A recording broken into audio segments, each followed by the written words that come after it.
Bonjour.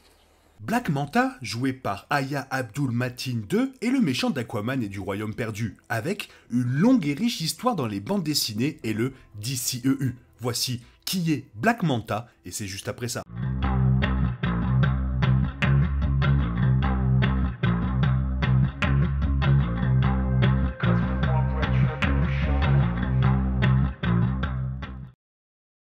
Alors que le méchant aquatique était un antagoniste secondaire dans le film précédent, il est la menace centrale dans la suite et est plus puissant et intimidant qu'auparavant.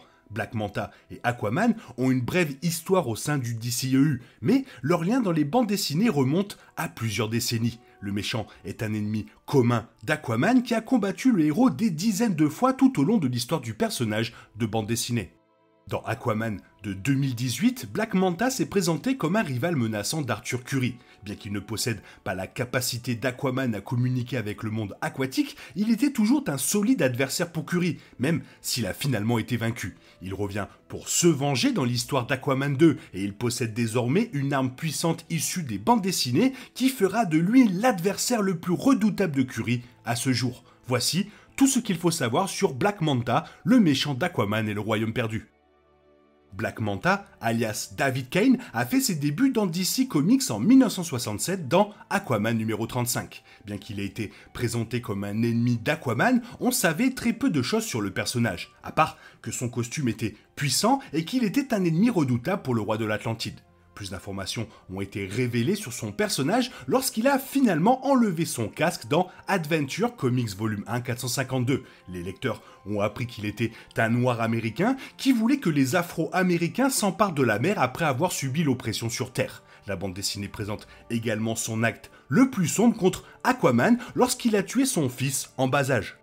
L'histoire de Black Manta a finalement été révélée dans Aquaman 6 en 1992. Cette bande dessinée présente Manta comme un enfant né dans le Maryland, près de la baie de Chesapeake. Alors qu'il jouait près de l'océan, il fut kidnappé par des pirates et contraint de les servir comme esclaves. Un jour, Manta a vu Aquaman nager aux côtés d'une meute de dauphins près du navire.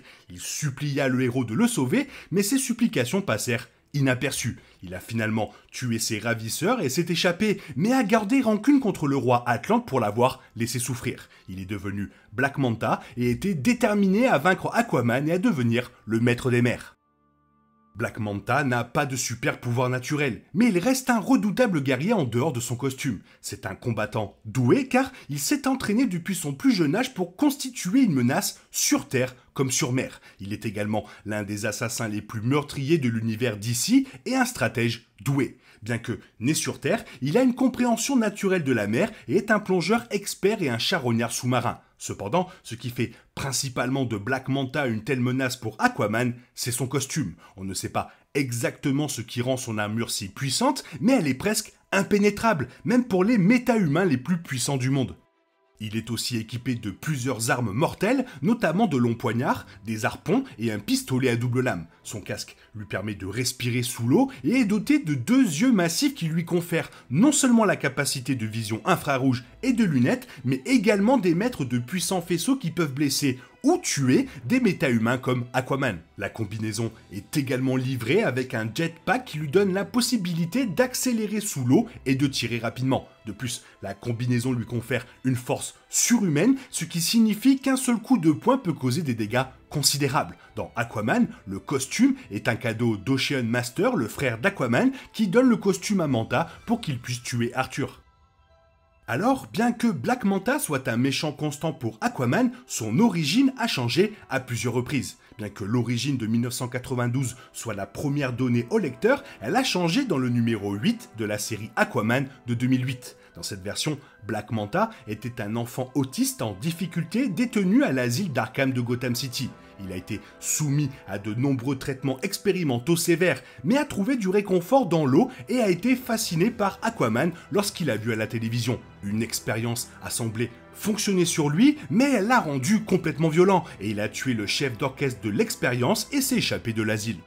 Mais son histoire a encore changé à l'époque du New 52, et cette version est la plus proche de son origine dans le film. Dans cette version, Black Manta était un mercenaire engagé pour retrouver un jeune Arthur Curry et voler un échantillon de son sang. Lors de la tentative de vol de son sang, Thomas, le père d'Arthur, est intervenu et est décédé d'une crise cardiaque. Arthur a blâmé Manta pour la mort de son père et a attaqué un bateau sur lequel il pensait que Black Manta se trouvait, mais a accidentellement tué son père à la place. Après s'être mutuellement tué leur père, Arthur et Manta se sont retrouvés mêlés dans un cercle vicieux de vengeance et de haine.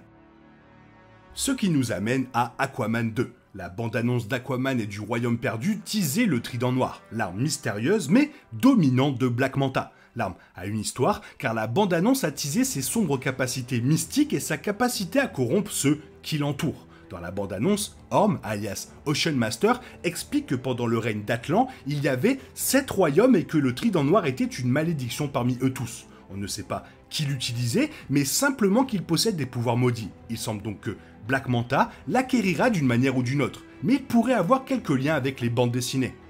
Car le trident pourrait être lié à Triton, le fils de Poséidon et d'Amphitrite. Dans les bandes dessinées, Triton a son propre trident comme de nombreux Atlantes, mais il apparaît ombré et plus sombre que beaucoup d'autres. Il est possible que Manta recherche Triton et lui vole le trident ou découvre son emplacement. Il est également possible que David trouve l'emplacement du trident et lui redonne sa gloire corrompue en utilisant la technologie Atlante. C'est à partir de cela que sa combinaison est construite et c'est peut-être ce qui restaure le trident.